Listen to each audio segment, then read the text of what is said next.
Entry number 12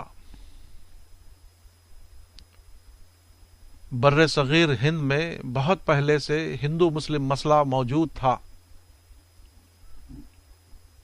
1947 سے پہلے مختلف نزاعات کی صورت میں اس کی مثالیں سامنے آتی رہتی تھیں۔ ہمارے رہنما برابر اس مسئلے پر غور کرتے تھے۔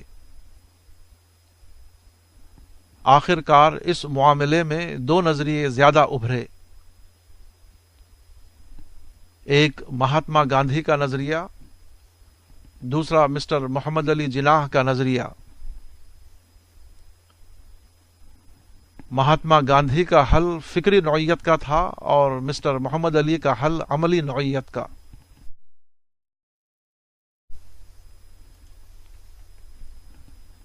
مہاتما گاندھی کا کہنا تھا کہ یہ نزاعات زیادہ تر مذہبی نوعیت کے ہیں۔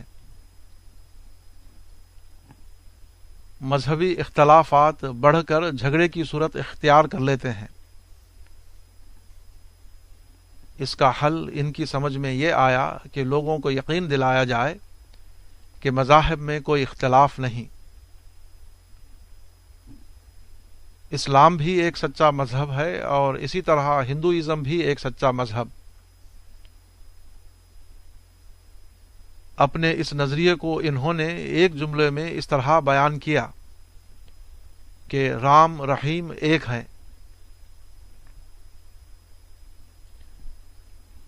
یہ کوئی نیا نظریہ نہیں۔ 400 سال پہلے شہنشاہ اکبر نے سیاسی طاقت کے ذریعے اس کو رائج کرنا چاہا۔ ڈاکٹر بھگوان داس نے مذاہب کے بارے میں اپنے انسائکلوپیڈیائی علم کے ذریعے اس کو ثابت کرنے کی کوشش کی۔ مہاتما گاندھی نے اپنی قائدانہ مقبولیت کے ذریعے اس کو عام کرنا چاہا۔ ونوبا بھاوے جیسی روحانی شخصیت نے اس کے لیے اپنی عمر صرف کر دی، مگر واقعات بتاتے ہیں کہ جہاں تک اصل مقصد کا تعلق ہے وہ 1% بھی حاصل نہیں ہوا۔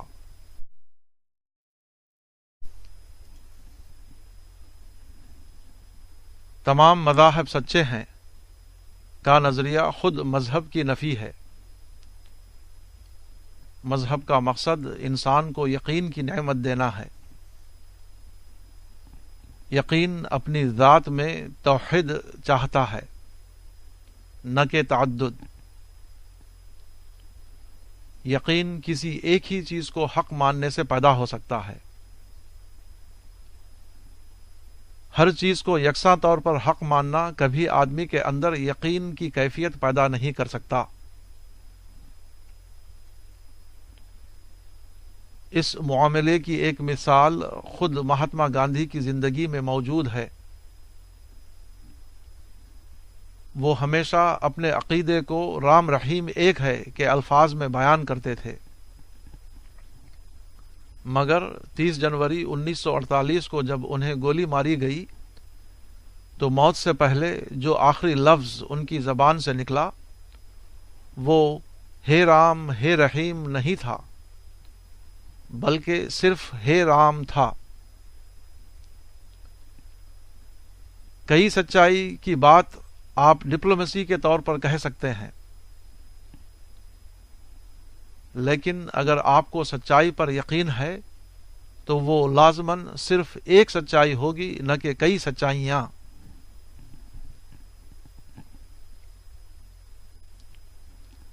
تمام مذاہب ایک ہیں کا نظریہ ایک غیر حقیقی نظریہ ہے، اس لیے وہ سرے سے قابل عمل ہی نہیں۔ اس قسم کے لوگ ظاہری نوعیت کی کچھ مشترک باتوں کو لے کر یہ کہنے لگتے ہیں کہ تمام مذاہب ایک ہیں، حالانکہ واقعہ یہ ہے کہ ان کے درمیان انتہائی اساسی اختلافات پائے جاتے ہیں۔ مثال کے طور پر اسلام اور ہندوازم کو لیجئے۔ رام اور رحیم یا نوح اور منو جیسے ناموں کی لفظی مشابہت سے یکسانیت ثابت کرنا کوئی علمی استدلال نہیں۔ علمی استدلال کا طریقہ یہ ہے کہ دونوں کی اساسی تعلیمات کا موازنہ کیا جائے۔ مذکورہ استدلال ایسا ہی ہے جیسے کہا جائے کہ ہندوستان اور کیوبا دونوں ایک ہیں، کیونکہ یہاں بھی درخت ہیں اور وہاں بھی درخت، یہاں بھی سمندری ساحل ہے اور وہاں بھی سمندری ساحل۔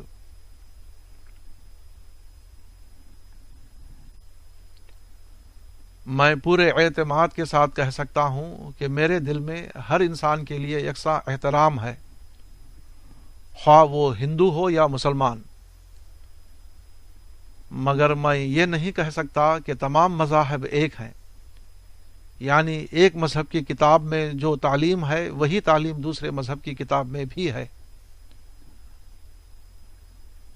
اس قسم کا نظریہ یقینی طور پر ایک غیر علمی اور غیر واقعی نظریہ ہے۔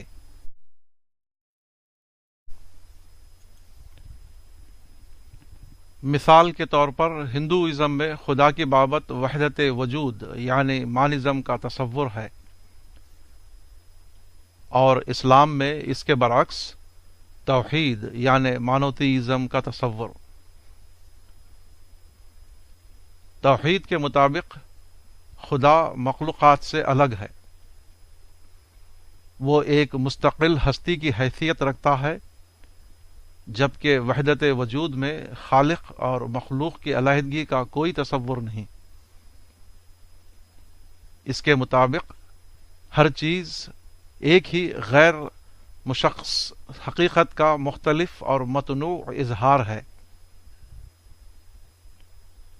چنانچہ آپ کو ایسے ہندو ملیں گے جو اپنا یہ عقیدہ بیان کرتے ہوئے نعوذ باللہ یہ کہیں گے کہ there is no difference between GOD and DOG۔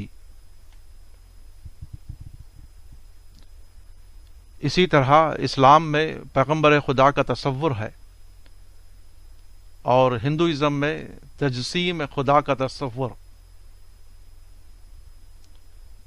اسلام میں موت کے بعد جنت اور جہنم کا تصور ہے، اور ہندوازم میں آواگمن کا تصور وغیرہ۔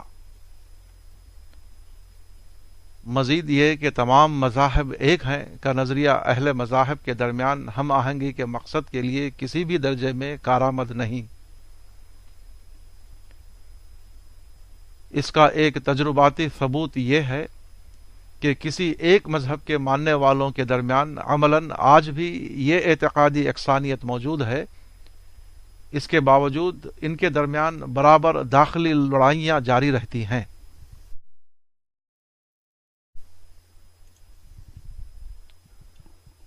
مہابھارت کی لڑائی میں کورو اور پانڈو دونوں ہندو دھرم کو مانتے تھے،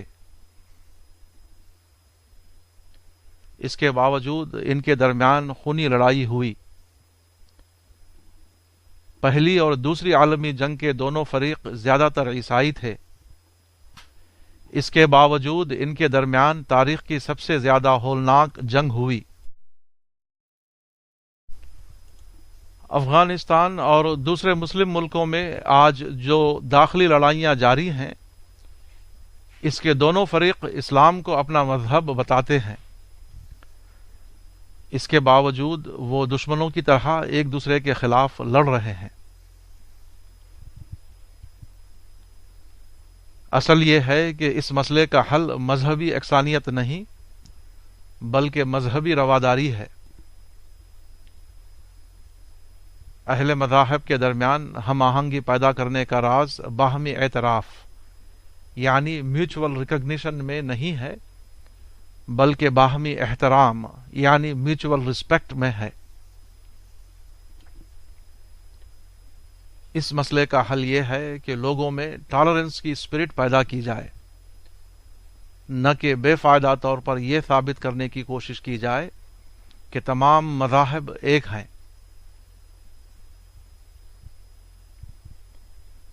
اس معاملے میں مہاتما گاندھی کا نظریہ اگر بے فائدہ تھا تو مسٹر محمد علی جناح کا پیش کردہ حل صرف الٹا نتیجہ پیدا کرنے والا تھا۔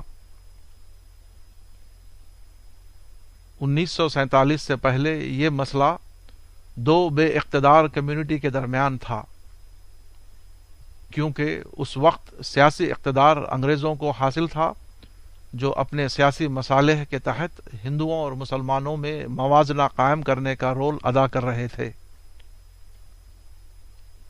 مگر مسٹر محمد علی جناح کے فارمولے کے تحت جب ہندو انڈیا یعنی بھارت اور مسلم انڈیا یعنی پاکستان بنا تو دو کمیونٹی کا مسئلہ مزید اضافے کے ساتھ دو اسٹیٹ کا مسئلہ بن گیا۔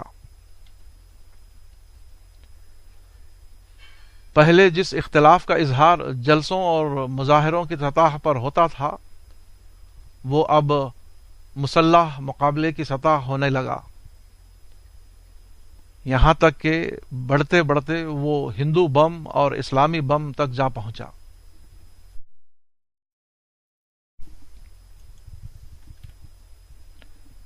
حقیقت یہ ہے کہ جغرافی تقسیم کسی بھی درجے میں ہندو مسلم مسئلے کا حل نہیں، اس کا حل پہلے بھی یہ تھا کہ دونوں فرقے اختلافات کو نظر انداز کرتے ہوئے باہم مل جل کر رہیں، اور آج بھی اس کا حل یقینی طور پر یہی ہے۔ مزید یہ کہ اس تقسیم نے اس مساوات کو توڑ دیا جو انگریزوں نے قائم کر رکھا تھا۔ موجودہ پاکستان کے مقابلے میں ہندوستان 5 گنا زیادہ بڑے ملک کی حیثیت رکھتا ہے۔ ایسی حالت میں محض آرائی کی پالیسی کسی بھی درجے میں پاکستان کے لیے مفید نہیں۔ پاکستان کے لیے زندگی کی واحد ضمانت یہ ہے کہ وہ نزاعی طریقے کو مکمل طور پر چھوڑ دے، وہ یک طرفہ ایڈجسٹمنٹ کا طریقہ اختیار کرے،